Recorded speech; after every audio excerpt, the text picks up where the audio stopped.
네, 5월 28일 시장이 마감했습니다. 이제 오늘 시장은 그 현대기아차 아니었으면 지수가 좀 쉽지 않았을 수도 있었을 것 같긴 한데 이제 4% 혹은 5% 정도 상승을 하면서 지수도 잘 버틴 하루였다고 생각을 합니다. 이제 오늘 이들 기업이 좀 강한 이유로는 뭐 여러 가지가 이유가 있겠지만 뭐 차량용 반도체 공급 이슈도 있고 하지만 이제 크게 두 가지로 좀 압축해 볼 수 있겠죠. 먼저 첫 번째로는 이제 이 기사에서 보시는 것처럼 근데 현대차가 그 중국 공장을 이제 그 중에 하나를 정리한다고 하면서 좀 체질 개선에 나섰고, 또 아침에는 이제 이런 기사도 나오면서 이제 정부가 소비 진작을 위해서 연말까지 개소세를 연장한다고 했기 때문에 이 차량 판매에 대한 기대감이 주가에 어느 정도 반영되는 거라고 봐야 할 겁니다. 이제 금일 상승만 좀 놓고 보면 뭐 자동차 업종의 어떤 섹터 훈풍으로 볼 수도 있지 않겠냐 이렇게 할 수도 있겠지만은 제 개인적으로는 이제 저번에 자동차 섹터를 봐야 하는 그 영상에서도 말씀을 드린 것처럼 아직까지는 조금 더 조건이 충족이 필요하지 않나 이런 생각을 갖고 있긴 합니다. 이제 오늘 다룰 내용을 살펴보기 전에 근데 이제 어제 그 옐런 장관이 청문회에 나왔죠. 청문회에 나와서 이제 이런 얘기를 했는데 이제 이게 사실 시장에 어느 정도 영향을 줄 만한 발언이었습니다. 그래서 간단히 정리를 해보면 제 개인적으로는 크게 두 가지 결론이 나왔는데 이건 제 생각이고 또 추후에 또 어떤 얘기들이 나올지 모르기 때문에 늘 바뀔 수 있다는 점을 감안하시고요. 그래서 첫 번째는 이제 뭐 결국 골드만삭스나 뭐 여러 경제학자들이 주장하는 것처럼 연말에 장기채 금리는 한 2% 정도는 갈 것 같고, 그리고 두 번째로는 지금은 미국이 엄청난 적자를 기록하고 있죠. 그래서 문제가 심각한데, 근데 이제 이런 인플레이션 때문에 부채를 녹이면서 지난 디플레를 벗어나기 위해서 향후에 2-3%의 인플레는 좀 용인하면서 가지 않겠나 싶습니다.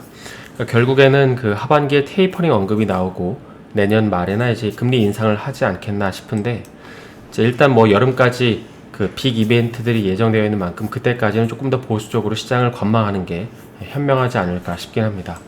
뭐 근데 사실 이런 의견들은 여러분이 조금만 검색해 보시면 정말 다양한 관점을 찾아보실 수 있으니까 한두 사람의 말만 믿지 말고 곰곰이 생각해 보시면서 설득이 되는 의견으로 시나리오를 만들어 보시면 좋겠습니다. 마감 시황은 좀 이 정도로 하고요. 오늘은 다시금 반도체에 대해서 좀 얘기를 해볼까 합니다. 오늘 내용을 결론만 말씀드리면 이제 반도체 같은 경우에는 어쩌면 중장기적으로 이 공급 과잉이 발생해서 이 수익성이 좀 악화되지 않을까 하는 생각이 든다는 것입니다.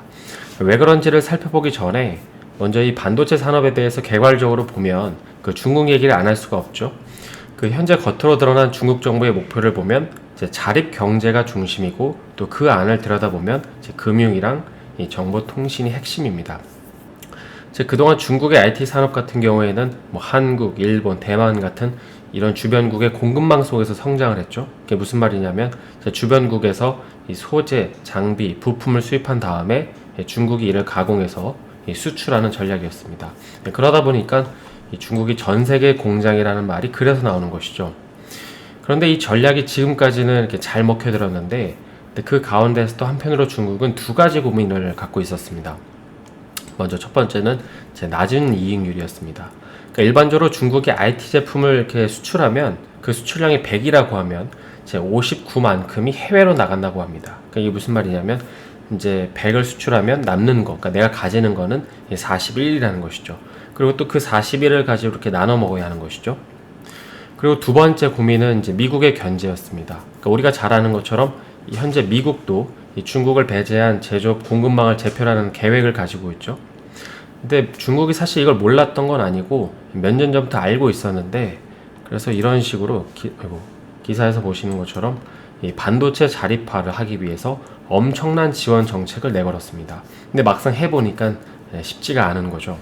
그래서 그 이유를 보게 되면 뭐 또 여러 가지 이유가 있겠지만은 일단 기본적으로 이 기존의 반도체 사업을 영위하고 있는 기업들과 기술 격차가 상당했고, 그러니까 이미 클래스 차이가 너무 벌어져 있었고, 또 이제 중국 같은 나라의 경우에는 이 국영기업 같은 경우에 이 노출이 잘 안 되다 보니까, 그러니까 외부에서 뭔가 정보를 잘 찾을 수가 없죠. 그러다 보니까 투자자들이 이 투자를 제대로 할 수도 없는 것입니다. 규제 역시도 뭐 엄청났죠. 물론 이제 최근에는 뭐 이런 식으로 이제 중국이 시장을 일부 개방하기는 하지만 아직도 뭐 지론을 보면 가야 할 길이 멀다는 게 컨센이긴 합니다. 그래서 최근에는 미국 역시도 공급망을 재편하고 있는데 이제 미국도 이 시장에 좀 적극적으로 진출을 하고 있는데요. 사실 미국은 그 반도체 공급망 재편성을 하고 있다고 하긴 하지만 이걸 다른 말로 좀 바꿔보면 이 중국과는 조금 다르지만 이 반도체 자립화를 하고 있는 것입니다. 그러니까 돌이켜보면 지난 2차 세계대전 이후에 미국은 철저하게 그 자국 위주로 세계 질서를 재편해왔죠. 그리고 그 방식을 보면 자유시장 경제 논리에 따라서 이루어졌습니다. 그러니까 예를 들어서 생산성이 낮은 이 제조업 같은 거는 미국에서 안 하고 고부가 가치 산업, 그러니까 돈이 되는 이 고부가 가치 산업만 중점적으로 키웠죠. 이 사실 반도체를 처음 발명한 건 미국 기업이었지만 생산은 이제 뭐 일본, 한국, 대만 그리고 이제 중국으로 이동을 했습니다. 물론 이제 그 과정에서 미국은 이 원천 기술의 로열티나 설계 같은 부분에서는 여전히 이제 돈을 많이 버는 이 기업들을 가지고 있었죠. 이거는 이제 여러분이 좀 공공히 생각을 해보시면 바로 답이 나오는데, 이제 현재 이슈가 되고 있는 파운드리는 뭐 삼성전자랑 TSMC가 주를 이루지만 이 팹리스 업체들을 보면 대부분 미국 기업들이 꽉 잡고 있죠. 아무튼 이런 가운데 지금은 이제 동아시아 국가들이 없으면 물건을 만들 수가 없는 처지가 된 것입니다. 그리고 또 이런 상황에서 현재 대만과 한국은 중국이랑 붙어 있으니까 이 안보 위협에도 좀 정면으로 노출이 되어 있는 것이죠.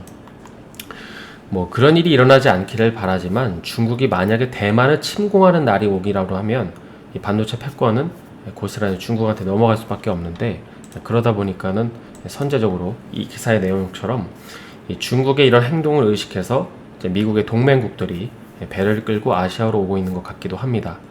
따라서 이러저러한 것들을 다 종합해 보아서 한마디로 미국의 목표, 그러니까 현재 목표를 정의하면 이 반도체 기술 개발 그리고 설계뿐만 아니라 이 생산도 미국에서 하겠다는 것으로 요약할 수 있습니다.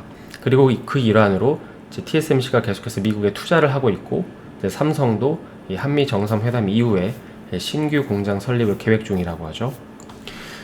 저는 큰 그림에서 중국은 미국을 뛰어넘을 수 없다라는 견해를 좀 가지고 있는데, 어쨌든 이런 상황에서 누가 이기든지 간에 이 양국이, 그러니까 중국과 미국이 경쟁적으로 이 반도체 생산에 나서게 되면 어떻게 될까요? 누가 이기든지 간에 분명한 건 이 제조업체 같은 경우 어느 시점에서는 이 공급 과잉과 수익률 악화에 직면하게 될 겁니다. 흔히 반도체는 경기 사이클이 있다고 하죠. 대규모 투자를 통해서 공급량 증가를 시키면 가격이 하락합니다. 그러면 이제 투자 축소가 이제 되는데, 이게 이제 공급 감소로 이어지고 다시 가격 상승으로 이어지는 이러한 사이클 같은 거 말이죠. 과거에 삼성전자는 이 사이클을 매우 영리하게 이용해서 메모리 반도체 세계 1위가 될 수 있었습니다. 그러니까 불황 국면에서 이 경쟁 업체들이 주춤하는 사이에 대규모 투자를 결정하고 호황 국면에서 큰 이익을 남긴 것이죠. 그런데 지금의 반도체 산업은 과거와는 약간 다르다고 할 수 있습니다. 물론 과거에도 이 정치적인 논리가 없었던 건 아니지만, 지금은 이제 전 세계 양대 패권 국가들이 정치적인 목적으로 반도체 생산을 확대할 유인을 갖고 있기 때문입니다. 그리고 그 목표를 보면 중국은 자립경제이고 미국의 목표는 이 제조업의 공급망 재편성이죠. 그래서 뭐 물론 최근에는 뭐 이런 식으로 이제 유럽도 끼어든다고 하긴 하는데 크게 의미가 없다고 보고 있고요. 그래서 만약에 이런 상황이 지속이 되면 개인적으로는 어쩌면 2010년대 중반에 나타났던 이 셰일 혁명이 이 반도체 산업에서도 나타날 수 있지 않을까 싶습니다. 미국은 셰일에서 원유를 뽑아낼 수 있게 되니까 현재는 지금 원유를 수출하는 국가가 됐죠. 그리고 미국의 원유 생산량 증가는 또 다른 정치적인 문제에 불을 지폈습니다. 그건 바로 이 석유 생산이라는 패권을 놓치기 싫었던 그 산유국들이 가격이 하락함에도 불구하고 증산에 나선 것이죠. 그래서 원유 시장은 갑자기 치킨 게임으로 변모됐는데, 이로 인해서 그 석유 기업들 또 화학 기업들은 이익률 감소로 인해서 수년간 고통스러운 시간을 보내야만 했습니다. 그리고 그 과정에서 특히 이제 원유 생산 단가가 높았던 이 베네수엘라라는 나라는 문자 그대로 국가가 붕괴해버리고 말았죠. 그래서 이런 점들을 이제 종합해 보면 이제 투자에 관심이 있는 분들이라면 가까운 미래에 이 반도체 수요가 폭발할 것이라는 건 누구나 예상할 수 있습니다. 뭐 인공지능, 클라우드, 전기차, 5G, 메타버스, 이런 모든 컨셉이 가리키는 방향은 단 하나라는 것을 부인할 수 없는 사실이지만, 그럼에도 만약 누군가 공급 곡선을 인위적으로 건드린다면 좀 얘기는 좀 달라질 수 있겠죠. 그래서 그런 점들 때문에 추후에 반도체 시장이 마냥 좋게만은 볼 수 없다는 것입니다. 오늘은 조금 어려울 수 있지만 이 추후에 반도체 시장에서 일어날 수도 있는 일에 대해서 좀 간단히 생각을 해봤는데요. 뭐 지금 당장 반도체가 안 좋다는 건 아니고 추후에 좋은 시기가 끝나고 나서 생각해 볼 수 있는 점이라는 것이죠. 네, 한 주간 고생 많으셨고요. 주말 잘 보내시고 저는 월요일에 다시 인사드리겠습니다. 오늘 영상이 도움이 되셨다면 좋아요와 구독 부탁드립니다.